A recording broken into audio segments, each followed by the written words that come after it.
সাহায্য আমরা নিব এখন এই মুহূর্তে যে ইউএস কন্টেন্ট আমরা একটি ইউএস কন্টেন্টটা ইউজ করতে হলে সেটা লেজিটিমেট হয়ে লাগবে।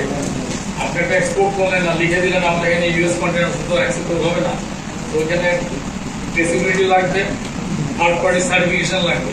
যেটা আমরা যখন অর্গানিক গুডস আমরা শিপমেন্ট করি তাকে তো কেউ না কেউ সার্টিফাই করে।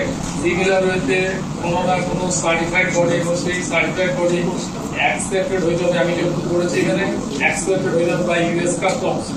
ইউএস কাস্টম অ্যাকসেপ্ট করবে, তারাই হয়তো ডিসাইড করে দেবে যে ওয়ার্ল্ড কোম্পানি কারা কারা আছে, তারা হবে সার্টিফিকেশন অথরিটি।